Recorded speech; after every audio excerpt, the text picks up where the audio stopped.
Hi there, I'm James from Party Pros Detroit, and I'll be going through a quick and easy DJ tutorial. So let's kind of get things started. Number one, we always call the client before the event. Usually the Tuesday or Wednesday for a Friday or Saturday event is a good time. We sometimes suggest even texting them like maybe on Monday or Tuesday early to find out what might be a good time to kind of connect with them. If they don't answer, which is pretty typical in this day and age, make sure to leave them a message, and again, probably would suggest a text message as well. Before you leave for your event, make sure you take the time to go through all of your special request music. So that first dance song, father-daughter, mother-son, the entrance song, go through your music, make sure you have every one of those songs. If you're a virtual DJ user, I suggest creating a folder for your formal dances. So have one folder for your first dance song and put your first dance song in there. Have another folder for your couple entrance, another folder for your wedding party entrance, another folder for your cake song, and then drop each of the songs for those special events into those folders. That way, before you leave your event, you know that you have all that important music. If you are missing any music before an event, make sure you contact either myself or Samantha ahead of time, and we'll make sure we get that song to you right away. Generally, those songs do show up in the music update, but every once in a while we do miss one. One thing that we also recommend, and this is certainly not a requirement, but if the couple does have special requests, you might even want to create a folder for those special requests. If they have them divided up, and our system is set up like that to divide them up by cocktail and dinner, and then another area for your dance music, make sure you drop those songs into a folder. That way, when you get to the event, you can just drop those songs right into your playlist or into your queue, making it real easy. Again, not a requirement, but does make things run a little bit smoother the night of the event. A couple of just general tips, things that'll make your evening run really smooth. We find that being super nice and courteous to the bartenders and hall captains makes our life go a lot easier. We even try to get their names. If you can get the bartender's name and maybe a couple of the servers' names and acknowledge them during the evening. Hey, just we should all put our hands together for the bartenders tonight. So and so and so and so have been doing a great job for us. That's a great way to just work nicely kind of with that hall staff and also make your event run a lot smoother. It's also really important, and this is only if you have the option, but if you get the choice of where you set up your DJ gear, it's always best to set up your DJ gear as close to the dance floor as possible. One of the worst places you could be set up for a DJ event is behind a table that puts you between a table and the dance floor. That way your speakers are going right through that table. Everyone at that table is going to be telling you to turn the music down all night. So if it's possible, not every venue allows for this, but if it's possible to set up your equipment right next to the dance floor, that's always the best spot. Another tip as it relates to kind of setup, when you arrive to your event, make sure you set up your sound first. Don't even start setting up any of your lights. Obviously, get your lights into the venue, set them behind you, but get all of that sound set up first. Make sure your microphones are working, make sure music is playing. Once you have a nice sound check and you know your sound is working, you're getting music playback is working fine, your microphones are working fine, then go ahead and set up that lighting. Main reason being you're not going to need that lighting for probably 2 or 3 hours. So if you do have an issue with the sound, you're not wasting time with lights. That really doesn't make a difference at that point. Another just really good tip is making sure to take good care of the cables. 99% of the time when there's an issue on an event, it's because of poor cable management. Either you stepped on a cable, you pulled a cable out too quickly and broke the cable. So during the event, either during setup, during the event, and during breakdown, make sure you take the time to pull those cables out and pushing them in a manner that doesn't break them. Again, most of the time when you have an issue, it's a cable issue, so take good care of those cables. Couple of other tips that we find really will make the dance portion of the evening run smoother for you. Never let a guest behind the DJ booth. If somebody wants to make a song request and they start to make their way around to kind of come up behind you and stand next to you or behind you or in that DJ booth area, you're going to have problems. They're going to drop a drink on your gear. They're going to get in between you and your mixer and or you and your computer. And that's going to cause you not to be able to play a song, or they're going to, hit a button that they're not supposed to, and it's going to stop the music. So if you see a guest starting to make their way around the DJ stand and trying to make their way kind of back to that booth area, stand right in their way. Kind of block them off. If they're back there to make a song request, have a tablet of paper on the front of your table and tell them to go back in front of your table. You should have a piece of paper along with a pen out there and say, hey, you want to make a request? I got a pen and paper right here in front of my booth so you can make that request. That way also you don't have to listen to those requests. People have to write them down. It just will make execution of your event a heck of a lot easier. We try not to say no to people when they make requests. So again, if you use the paper for requests, you don't have to say, yes, I'm going to play it, or no, I'm not going to play it. So again, redirecting them to that notepad for those song requests kind of gets you out of having to say no to a really bad song request. And speaking of bad song requests, if you get a song that is just totally non-danceable and you got a pretty packed dance floor, even though it's coming from a guest, you don't have to play it. If it obviously is coming from the bride or the groom, you got to play those songs. But if it's a song that's just not danceable and you think it's going to clear the dance floor, just skip over. If they keep coming up to you and whatnot, I mean, you might want to play a portion of the song. Keeping in mind, you never have to play an entire song. You can play it for 30 seconds and move on. But certainly use your best judgment. Hecklers. If you get heckled, like maybe you mispronounce a name or you play a song that you kind of isn't going over real well, we found the best way to deal with hecklers is just basically to ignore them. Overtime is fine. So we recommend as you near the end of your event or near the end of the gig. So usually about 10 to 15 minutes before the end of the event, if you're noticing that the party is still really rocking and you think it might be a venue that would allow the guests or the couple to stay later, which is usually like your VFW halls and American Legions, your traditional hall is not going to let people stay late. But if it is one of those halls that you think the couple might be able to stay late, we would suggest going over to the bride and groom and saying, hey, the event ends at 10 o'clock. It's now 9:45.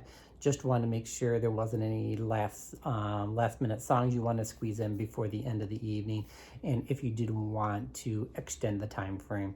If they do want to extend the time frame, the extensions do have to be prepaid.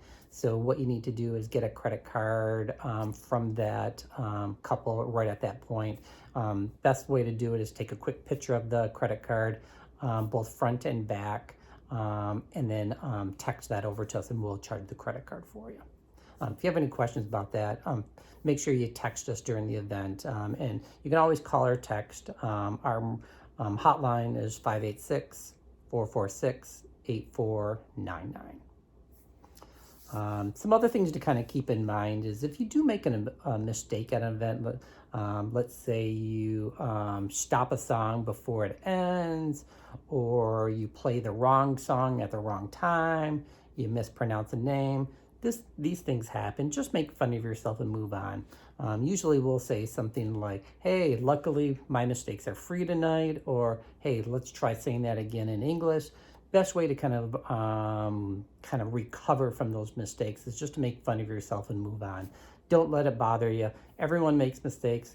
95% of the guests will not have noticed the mistake, and those few 5% that did, as long as you make fun of yourself and just kind of move on. Everyone knows that we're human and we're prone to make mistakes at times. Same thing goes for if there's any kind of equipment malfunction.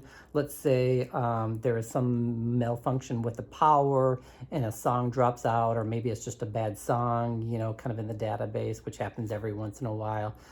Again, same thing, go, oh, looks like they didn't pay their electric bill tonight. Hopefully they paid that electric bill for the rest of the evening so we don't have any more. They'll make fun of it, move on.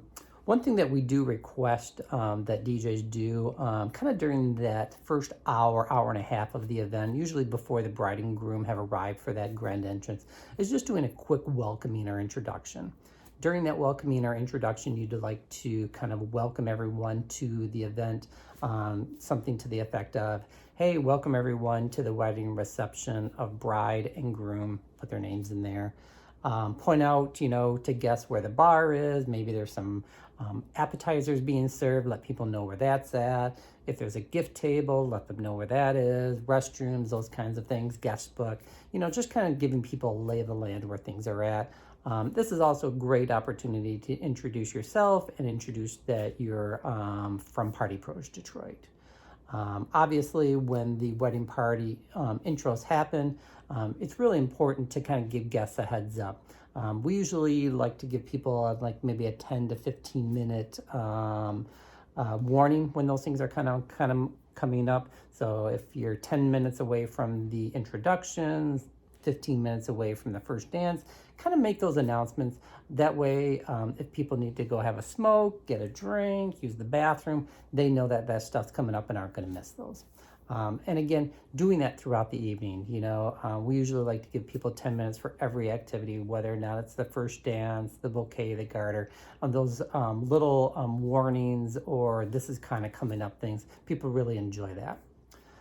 Another tip as it relates to those announcements is making sure you make every announcement 3 times.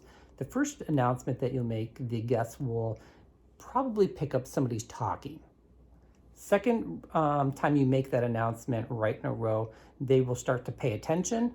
And on that third time you make that announcement, it'll actually register. So generally we like to do things like this. So if you're about to announce the cake, go, ladies and gentlemen, we're about to do the cake cutting. Ladies and gentlemen, the cake cutting is about to start in about 10 minutes. Ladies and gentlemen, for those of you who would like to get a picture of the cake cutting today, it's going to be taking place in about 10 minutes right up here in front.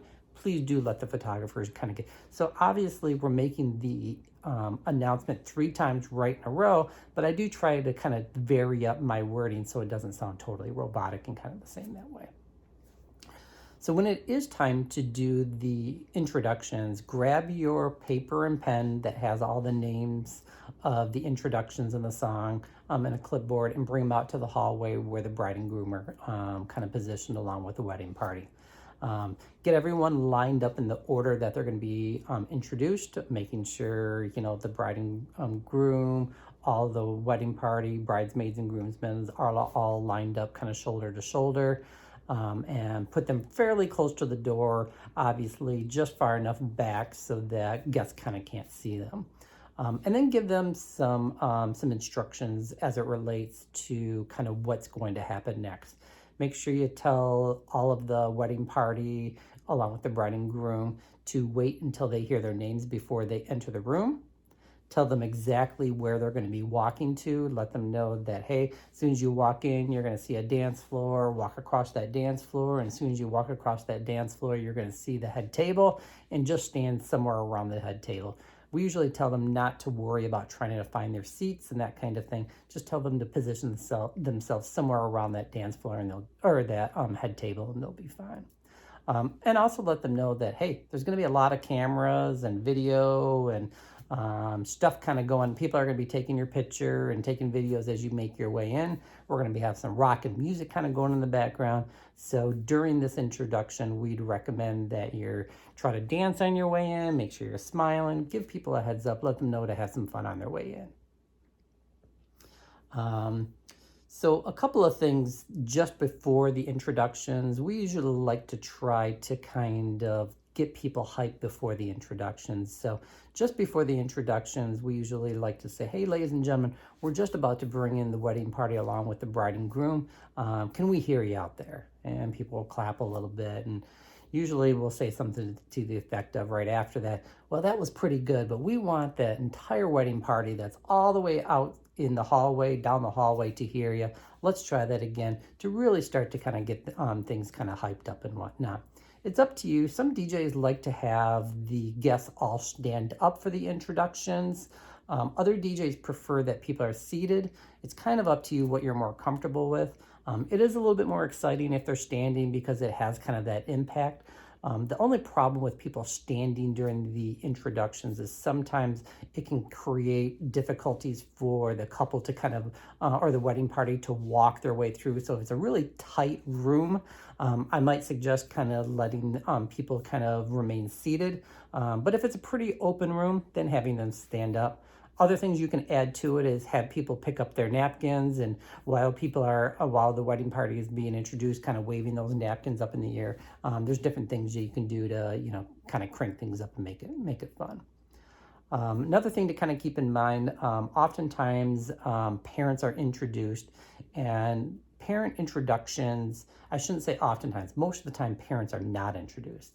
But when they are, one detail that you do have to kind of figure out with the bride and groom, and usually you would want to do this during that phone call, is are the parents going to be coming into the venue during those introductions, or are they already going to be in the room at one of the chairs? So oftentimes what'll happen is the parents will already be in the room and be at one of the tables, and we would acknowledge the parents before we bring in the wedding party. So we would say something to the effect of this is, hey, before we bring in the wedding party, we'd like to introduce the parents of the bride and groom. Could we first have the bride's parents stand up, Mr. and Mrs. So-and-so, clap, clap, clap. Could we also have the groom's parents stand up, Mr. and Mrs. So-and-so, clap, clap, clap, and then move into your introductions of the wedding party at that point in time. One other tip as it relates to just kind of general announcements. So every time you announce an activity or an introduction, so let's say you're introducing the wedding party on the way in, and hey, let's bring in bridesmaid Jill and groomsman Johnny. Make sure you ask your guest to clap at that point in time, because there's a chance that they will not. However, if you give your guests instructions, generally they'll follow. So a great technique for this would be, next we're going to bring in bridesmaid Jill and groomsman George. Put your hands together. Let's hear it for them. That way you can make sure, and you kind of get those claps.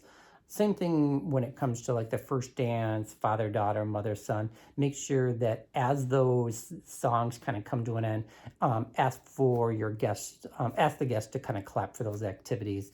It just makes things sound better and are a little less awkward like that. So just a couple of quick tips as it relates to the toasts, when it's time to do those toasts or those speeches. Make sure that before you start the toast that the wedding party has champagne or drinks on their table. If they don't, go up to the wedding party and go, hey, we're going to be doing these toasts in about 10 minutes or 5 minutes. You guys, if you want to get a drink, go and get them real quick. You got to get back here quick. The last thing you want to do is start those toasts and come to find out that the hall hasn't delivered the champagne to the tables yet. Or if there's not champagne, that the wedding party just hasn't had time to go and grab a drink. So just make sure people have drinks before starting those toasts. Another thing to remember as it relates to toasts, because oftentimes the maid of honor and best man will forget this, is after they do their speech, they sometimes forget to have the guests raise their glasses and actually toast the bride and groom. So you may have to remind them to do that. A couple of other tips as it relates to those toasts. Make sure that you remind whoever's doing a toast to hold that microphone very close. Oftentimes what'll happen is as they're doing those toasts, the microphone will get further and further and further away, all the way to a point where you really can't hear them anymore. Sometimes what I'll even do, if I'm worried that they are going to lose that microphone, I'll ask them to rest that microphone kind of on their chin. That way we can be sure that they're indeed close enough to that mic so that we can kind of pick it up that way. Kind of moving on from there, so just some ideas as it relates to music. If a song is not playing, is just, it's clearing the dance floor, there is nothing in the DJ rulebook that says you can't move on to another song. So if a song just is clearing the dance floor and it is not working, unless the bride and groom's out there, feel free after 20 or 30 seconds to just shift into another song. You know, we don't want to have a unpacked dance for longer than kind of what we need to. Always open up your dance floor to a really popular song, you know, something that everyone knows, like Shout, or, you know, something by the Black Eyed Peas, you know, something from the 80s, disco, that kind of thing. Make sure that whatever that first song where you're opening up the dance floor to is a song that's kind of accessible by everyone, because you want to get as many people out there for that first song as you possibly can. So a general rule for slow songs is never to do more than 2 or 3 slow songs.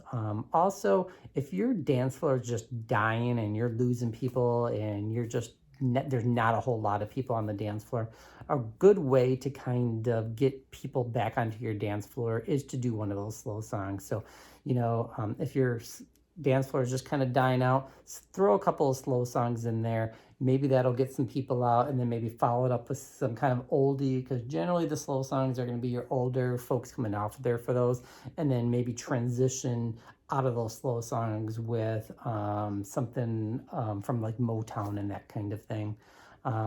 Another tip that we have as it relates to slow songs is whenever you transition from a slow song to a fast song, or a fast song to a slow song, make sure you announce that transition. People don't know any better. I mean, they'll figure it out eventually, but as you're moving from a dance song to a slow song, say something to the effect of, hey, ladies and gentlemen, we're going to slow it down for a couple of slow songs here. This would be the time to grab that special someone and bring them out to the dance floor. Couple of other just kind of tips. Never hand your microphone out to anyone. If somebody says, hey, I want to make a quick announcement and whatnot, say, hey, yes, you can make that announcement. Let me know what it is, because they might be really drunk and are going to say something stupid, and kind of vet that before you allow that announcement or shout out to take place. And if you do feel that it's appropriate, hold the mic and let them make the announcement into the mic. That way, if you do need to cut them, you can cut them really, really quickly. Couple of just activities and mixers that we recommend if you do need to kind of get a little bit of activity out on the dance floor. If you are going to do some kind of activity or mixer, we recommend the EDH approach. Explain the activity, quickly demonstrate the activity, and then hype the activity. Again, making sure that you're repeating yourself a few times. It's really important, because if you don't repeat it a few times, people are just not going to kind of process those things. So a couple of activities that we do that can be kind of fun. Blame it on the boogie. I would recommend to kind of learn the dance moves to blame it on the boogie. It's really easy. If you just YouTube blame it on the boogie dance moves, there's like 3 moves to that dance. Super easy to train and teach. That's a really good one. Another fun activity is just a general dance off or dance contest, where you can have people come out to the dance floor and maybe get in a big circle around the dance floor, and then have 1 or 2 people come to the middle of that circle, dance for 20 or 30 seconds, and then have your guests vote by their clapping to vote who the best dancer is. You can also do the old school Soul Train. You know, get 2 lines down, or 2 lines down your dance floor, 1 down this side, 1 down that side, and have people kind of dance through the middle. Again, you probably will need to get out on the dance floor and kind of get things lined up, for all that. The group dances, sometimes people might need a little bit of assistance in kind of getting those group dances set up. I mean, obviously, there's lots of different group dances you can do. If people are going to do the hustle, we always recommend using the Stevie Wonder version of My Eyes Don't Cry. There's also the Cupid Shuffle. There's the Wobble. There's obviously the Hustle. There's the Turbo Hustle. There's lots and lots of group dances. Please do not play the chicken dance unless it comes directly from the bride and groom. Do not play the Macarena unless it comes from the bride and the groom. We generally try to stay away from those songs unless they're coming directly from the bride and groom. So we hope these few tips have been helpful, and we'll see you next time out on the dance floor. See you later, everyone.